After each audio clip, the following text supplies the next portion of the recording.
Hinduism saurane ba adu gadi Hinduism saur gadi ngasai gi involve sungtong to jada ba civilian Muslim sing do adu ga target tong na kan da communal kan was tension ji wang na leina na bugi oiba ngasai gi external forces sing ji ju khange ba adu ga koi gi mayam da public outcry le ba pong ngasai hai bi bu koi innocent unarmed tourists mi gi koi ba lak sa ba kan du koi gi they broad daylight the butcher ne tourists hali ne I did killing highway butcher ne broad daylight adugi situation no la kan India go mena koi di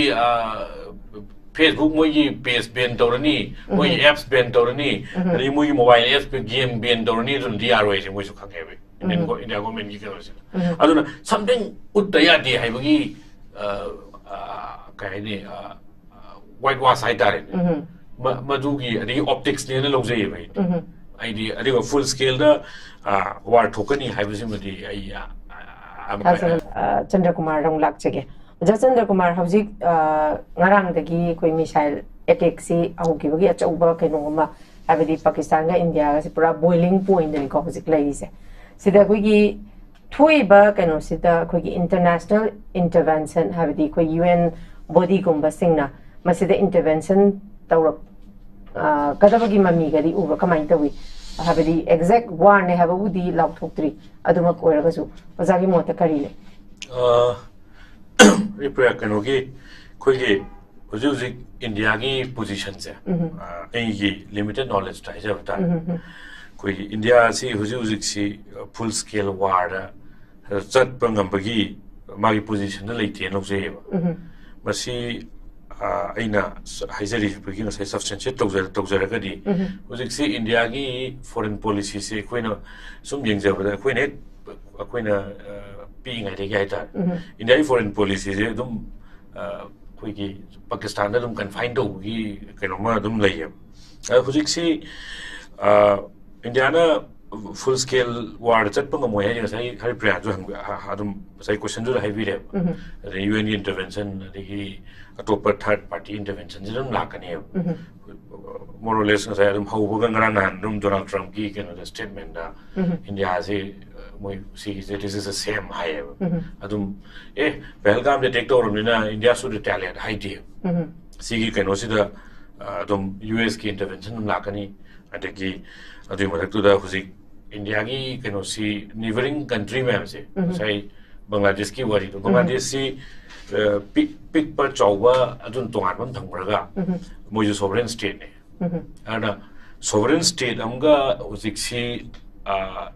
koina mukna ba matam da huji sovereign state ki huji Bangladesh la is am strategically very important place ne koi Myanmar ki si Southeast Asia ki region se lai matam da Bangladesh ki usi ki position adigi Myanmar ki usi koi ki Manipur ki issue siga koi tangduli ta le ti usi China ki kano lai influence lai arna China ki India ga mari phabna te Pakistan India mari phabna te adigi Bangladesh India mari phabna te usi adigi Myanmar ki India ga si su Myanmar itself se usi power ani hongi kano usi da tasal je da Myanmar masamak si gyan men ta bana tre adu tari India ki usi lai situation je da India se magi neighboring country में हमगी support से तक फंगागा पाकिस्तान दा चट अदु तौगनी है बिगी कनो लेते दुगा कसै कोई पाउन जो है बि बदुने political indecisive है तार जे सिगे दुम लेनी अदगी इंडिया का पाकिस्तान का खेना बसु से पाउन जो है बि India is a democratic country and rightfully and thankfully अदुगा Pakistan दा उसी military rule सी कोई वाखंड बुद्धि मिलिट्री रूल ने मोइदा साइकी साइ पाउन जो हैबि रेबा कोई की मोइदा साइकी कमांड की मिलिट्री कमांड से मोइ मखत लेबि ने मोइदा एनी टाइम वार तो कोटपा रे फायरिंग की कनो से पावर लेबा कोटपा हाय अदा मसी की फायरिंग पावर लेबा कोई मिलिट्री ने चाहिँ कुंट्रा हम दुई पैरक खरबा सिगी पाकिस्तान जे होजि यंगसल लगदी Pakistan is nowhere when it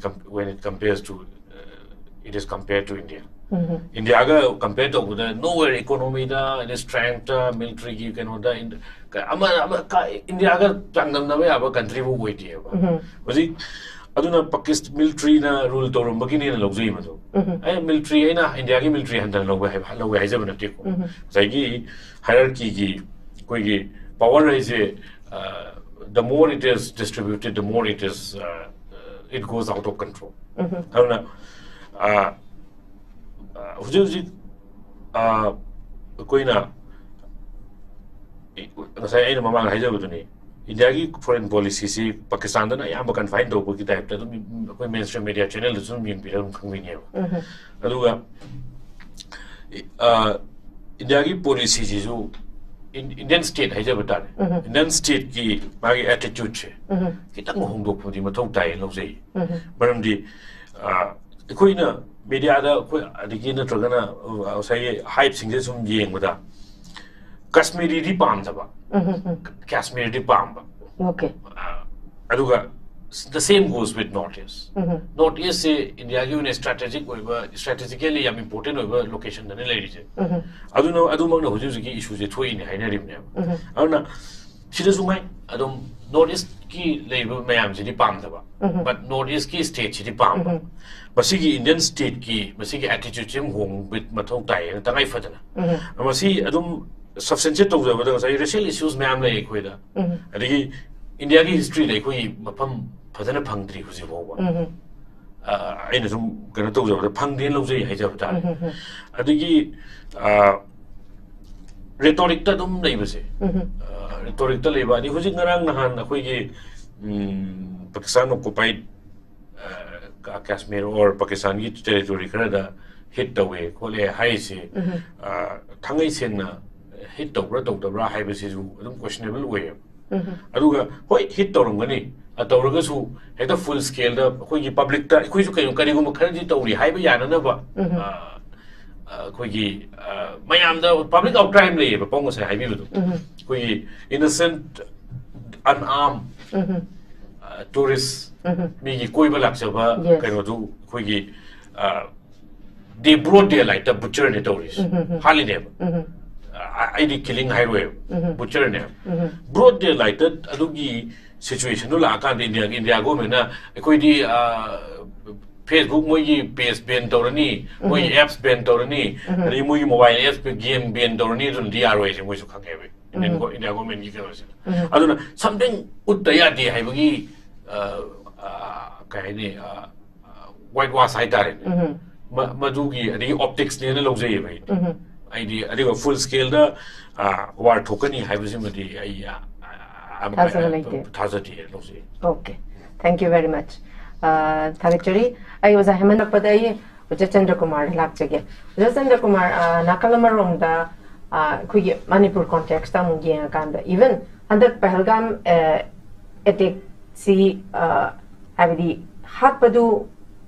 makta da khoi Muslim sing kandoi aduga Hindu sing ni adubu Muslim sing na tauba terror attack sina habidi terrorist ek oina lauba aduga even Manipur gi context ta laga kuki sing na terrorist thawong chana tauriba terrorist ek sina terrorism ne haidaba simaksu sigi matang sisu akoi gi government of India na Manipur si pura neglect tawre habasima Haiman Bathoklari Oja Chandra Kumar sigi matangda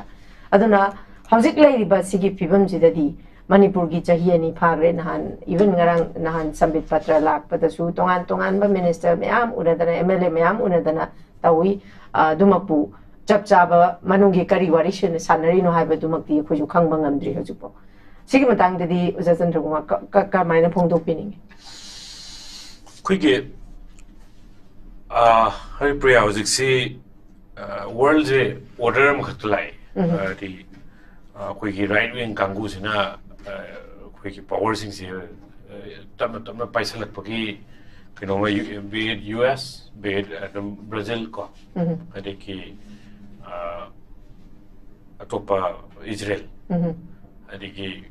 Italy kuigi si right wing kuigi politics sina moi brigade sina sum India suni BJP right wing moina paisa lak pasi hujik chi world order mane si ada Koyna गसाई Hindu मुस्लिम की वारी मख हिंदू मुस्लिम खंदोगा हिंदू हाले हाइसे मसिगी आइदी हौरफम से आइदी मसी India मनुंग दगी गसाई की India दा हुजु हुजिक चथरीबा issue सिनो उइनी न खल्लेबा मरमदी हुजु हुजिक सी हिंदू मुस्लिम की एंगल से नतबा पॉलिटिक्स अमत तौदी yes yes बीजेपी और आरएसएस की सी की मोगी के नोसिना और ना हिंदू मुस्लिम की इशू सिदा इंडिया से ऑलरेडी डिस्टेबलाइज्ड हुए मुझे डिस्टेबलाइज्ड हुए the name calling it starts with name calling demonizing a community community was demonized for ato moisi dia duni moisi dia dani general population mak tina tie city population sai ki community khudi mak to phatab suli afab suli le masi ekhoi khamin bam changi ala now india da kai way ngasai hari priyan jai bi muslim to orga di terrorist have for example corona ki issue sida tabiki jamaat se moi chani mu pulle na to ko corona hor pai sida right wing media channels in jina branding je kamai la ke the deliberate attempt to spread corona in india kai gi sai gi pulam mi ba kom kamai ka sai gi gathering se muslim jing weram paki ne now same adugi hen a large scale da kumbamela da pun bada kaimta silent motor lai right wing media sing jina ana masigi factor amakhakse hindu muslim gi factor is india do ji bang chawna tawraga leiba mafam oibanina external forces na ju khange madudi india da destabilize to ga haida raga di hindu muslim gi pusai gi tawnari ba irang sida mai thau mo hajin mi raga di he na chak pe he ni je khange maduna maram oi raga kamai to ga hindu khandu ga sorry muslim khandu ga hindu sida oina target to ga haraga di hindu jing saura ne ba adu raga di hindu jing saura ga di ngasai gi involve sung to da ba civilian muslim sing do aduga target tong na kan da communal kan was tension je wang na leina na bugi oiba sai external forces sing je ju khange ba aduga behind the scene da manung da kamai do ge da hindu sing kala I ju muslim na kala ini ai je koi kau da ba phai the same goes with manipur issues chamane se adugi chamana ba phenomenon je koi is de su edon to selak pane aduga kangru amaga ye marakta trust deficit se thama aganda no is to moi chagre en tawna aganda khana halaga na koi se khana ra ga di control to bulai external forces to khana ra ga di koi gi yam line control to buli lai auna masigi pochimal lai re ado ngasai pongna ama haibiram ama koi gi india se koi gi musarab ka kanu ga gi atal very vaspai ki matam dadi almost adu gi headline to buli hujik sirum torongani they almost struck a deal somehow it fails koi gi samjauta express na kanu da chain ba koi kitang koi satra waina khabar da kai da inazar pura sum chengma zo ho ni aduga pakistan si mainstream muzi right wing media la pura gi pura enemy state win ne ba treat to is ado in a way moi masamak su masai na moi uji terrorist ki acts is justified to budina today it should be condemned in all terms in all possible terms ada india gi in the most favored nation ne mfn status ka le mi ne was it liberated really I'm not sure aduga sai india gi mamang lai na ma panjaram panjahudabam na india na full scale war to roi have se sai gi tamamada bin laden gi hunting bin laden je hunt tawra ganda madu operation infinite justice I way if subject to correction see operation je tawra ganda command to get bin laden se pakistan ki abbottabad ta us ki navy seal na tawra ga eliminate tawe allo question am khak india ta tawe batam da congress government ni upa government ada India da question tawe kai question tawe da US na Pakistani territory manungda about changa Bin Laden si raid toraga eliminate tawba ngamaga ikoin Hafiz Said adigi Laskari Taiba gi adigi Masood Azhar parliament attack ki mastermind Masood Azhar si Jaish Muhammad ki kainoni commander ni ado moi Pakistan manung da changa India na tawdri kai do wino na hangma tamda basi madam da khum badu P Chidambaram madam home minister no male subject to correction she is in history of security that India does not enjoy what US enjoy in Pakistan Pakistan ke India relations di koi wasai hajab duni yekna bagi na tragna rival gi status am dalina marina aina nungsi da sagai wari mi ko koi yumdang na bajai ga nungsi na dreba yumdang na bajai nungsi na dar ni chang dira ada kaino da yumdang na bayam nungsiba ai ga khangna bayam nungsiba imung amda hui ngawum jangre ai hui du da hakke na jang hui du phuge ha ai jang budi ai ni jang ga ya ne ya na bani na adugi kaino du ne India adu ne sai jabu du India si khoi Bangladesh ka su India ke bari patte nga sai gi uziki Muhammad Yunus Nobel laureate ne my interim government ji makhale go sai notice adu da high notice si India na kare adu tawragati Pakistan na war tawragati notice will be cut out of India high statement no rhetoric oraga so mari aphabagi statement di wait is adu ga adum khoi si mainstream media gi bukhutu su yam lai se khoi na questioning to wada khoi TV channel am khake edit karo khoi media person ama mamin karo kari amis ewanate Sudhir Chaudhary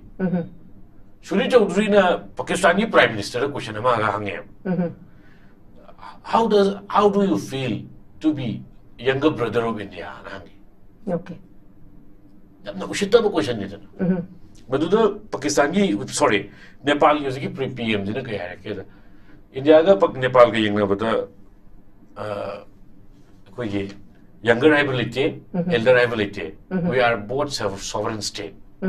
koi ni magning damba sovereign oi bes lenga lebak ni na khumme okay ana segumba koi right wing gi makoi gi master sing se pin na wana bada atop lebak ta kabai treat to ni hai bu khang do ma ya jina lebak atu da ne ba se kang hong sa ri ba pheba mo mai ta ta tri se ana ma si su sumaina lei alo sai Hindu Muslim ge na hai jab